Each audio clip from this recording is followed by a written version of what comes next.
Alright, let's talk about something that's been quietly blowing up this summer, and no, it's not just the heat wave.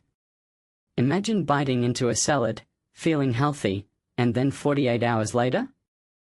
Your body's at war with cyclospora. Or grabbing some jalapeños for taco night, only to spend the next week regretting every decision. Welcome to 2026, where foodborne illnesses aren't just a random inconvenience, they're a symptom of something way bigger. And honestly, the real story here is way more alarming than whether your lettuce has been washed properly. Let's break down what's actually happening. NPR dropped a report about a record-breaking cyclosporiasis outbreak tied to iceberg lettuce, plus salmonella from jalapeños. But the real kicker? The article blames the surge on funding cuts to public health infrastructure. Wait, so we're getting sick because politicians decided to slash budgets?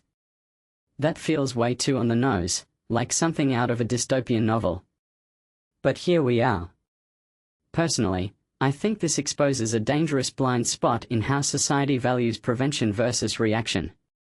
We love celebrating doctors as heroes, but who's cheering for the epidemiologists tracking pathogens in spinach? Nobody. Prevention is boring until it's not.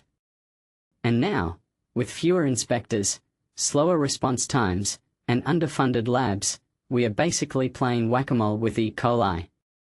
What many people don't realize is that these outbreaks aren't random acts of nature, they're systemic failures. When you cut funding for the CDC or FDA, you're not saving money. You're just shifting the cost from prevention to treatment, and guess who pays? All of us, through higher healthcare bills and suffering. A detail I find fascinating is how this mirrors bigger trends in crumbling infrastructure.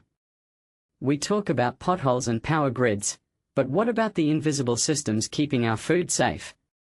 It's the same playbook: underinvest, overreact when disaster hits, then rinse and repeat. And let's be real, these outbreaks hit marginalized communities hardest. Low-income families can't just stop eating when there's a recall. They're the collateral damage in a system that treats public health like an optional expense. This raises a deeper question. Why does society only panic about food safety after thousands get sick? We've normalized underfunding until it's crisis as usual. But what if we flipped the script? What if we treated disease prevention like a national security priority? Because isn't it? Imagine if tracking pathogens was as urgent as tracking cyber attacks. In my opinion, that's the mindset shift we need. Because here's the truth, your next meal isn't just a personal risk.